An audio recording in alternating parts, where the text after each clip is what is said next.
Hello, my dear students. I hope you all are fine at home. This is your value education class, and today we will start lesson number 8, Learn to Forgive and Forget. कैसे हम सीख सकते हैं किसी को माफ़ करना और चीज़ों को भूलना, किस तरह से हम सीख सकते हैं. Tit for tat is not the best policy. हम बदला लेना जो है एक अच्छी पॉलिसी नहीं है, अच्छी बात नहीं है.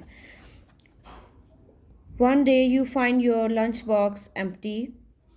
This happens for the next 2 days. On the fourth day, you are alert and you catch your best friend Soumya opening your lunchbox. What will you do? Discuss in class. Okay एक दिन आप क्या देखते हो कि आपका lunch box जो है वो 2 दिनों से खाली हो रहा है, लेकिन आप एक दिन क्या देखते हो कि सौम्या जो आपकी बेस्ट फ्रेंड है वो आपका लंच बॉक्स जो है वो खा रही है, आपने उसको पकड़ लिया है. तो आप क्या करोगे? What happened the next day? The next day, Soumya comes to you and say, "I'm sorry. I took your from your lunch box. I will not do this again." Next day Saumya आपके पास आती है और आपको apologise करती है कि मैं सॉरी फील करती हूँ कि तुम्हारा लंच जो है मैंने खा लिया था. How will you react to this apology? तो वो आप उसकी माफ़ी मांगने पर आप कैसे रिएक्ट करोगे?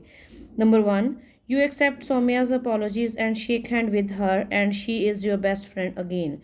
आप उसको उसकी अपॉलोजी को मान लोगे और उसके साथ शेक हैंड करोगे और आप दोनों बेस्ट फ्रेंड बन जाओगे. Number 2, you will not speak to her and walk out of the class. आप उससे बात नहीं करोगे और क्लास से बाहर चले जाओगे. तीसरा बिहेवियर क्या होगा? You say, I will teach you a lesson. I will never speak to you again. आप तीसरी बात क्या कर सकते हो कि आप उसको कहोगे कि मैं तुमसे बात नहीं करूँगी, इसके लिए मैं तुम्हें सबक सिखाऊंगी. तो इन तीनों बातों में से आप क्या करोगे? Give the reason for your choice of answers. तो आपने इन तीनों आंसर्स की जो है चॉइस कैसे देंगे आप? In the case of answer is number 3. अगर आप थर्ड नंबर वाला आंसर जो देते हो, आपको जो रिएक्ट करते हो, तो उसका इम्पैक्ट क्या पड़ेगा? If you decide not to speak to her and instead decide to teach a lesson.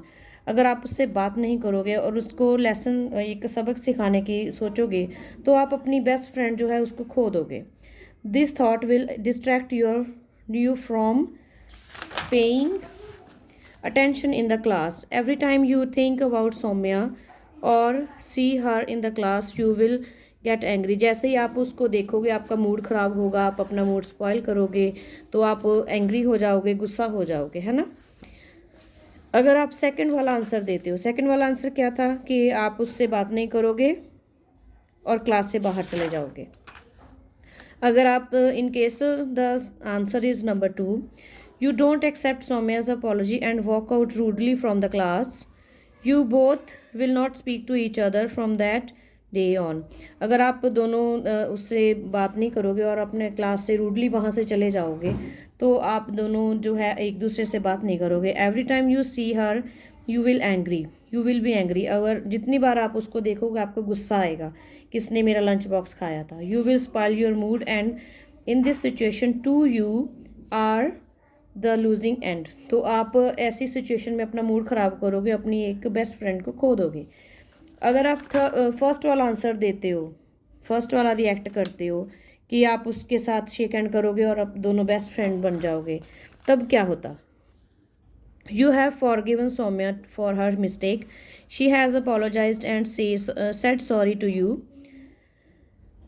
You both become great friends again, so Soumya feel good because you have forgiven her. She also learns an important lesson through this act of forgiveness, to never take anything out from anyone's tiffin, so both of you stand to gain. इसमें आप दोनों का फ़ायदा होगा. अगर आप सौम्या को उसकी अपॉलोजी को मान लेते हो, वो सॉरी बोलती है, आप मान लेते हो, आप शेक हैंड करते हो, दोबारा से दोस्त बन जाते हो, तो उससे वो उसको एक लेसन भी मिलेगा, उसको एक इम्पॉर्टेंट लेसन वो उसको मिलेगा कि मुझे ऐसा नहीं करना चाहिए था. वो अपने काम पे शर्मिंदा होगी, तो इससे जो है वो कंफर्टेबल भी हो जाएगी आपके साथ और आपकी जो फॉरगिवनेस है, आपकी जो माफ़ करने की जो क्षमता है, उसके लिए वो आपकी बेस्ट फ्रेंड बनी रहेगी. Okay. The next is let's bygones be bygones. Once you have become friends again, एक बार आप दोबारा से फ्रेंड तो बन गए, there is no point of thinking about the past. तो आप अपने पास्ट में जो हुआ था कि उसने क्या किया था, आप उसके बारे में नहीं सोचोगे. If you keep thinking about what Saumya did, you will not able to forgive her. अगर आप दोबारा से वही सोचते रहोगे कि सौम्या ने क्या किया था, तो आप उसको माफ़ करने की हालत में नहीं होंगे. That's why once you decide to forgive, you should say okay, let us forgive and forget. Thereafter never think about what happened earlier.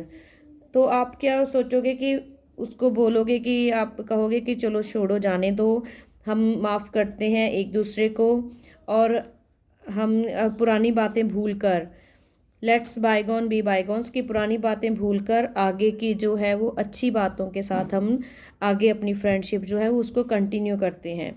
Let's bygone be bygones meaning, the meaning of this idiom is to forgive, forget past differences and to patch up. इसका idiom का मतलब होता है कि past में जो आप में डिफरेंसेस हुए हैं, मतभेद हुए हैं, उसको भूल कर पैचअप कर लेना, आपस में दोबारा से आप फ्रेंडशिप कर लेना. तो इस तरह से हम अपनी पुरानी बातों को भूलकर अपनी लाइफ जो है वो आगे लेकर जा सकते हैं.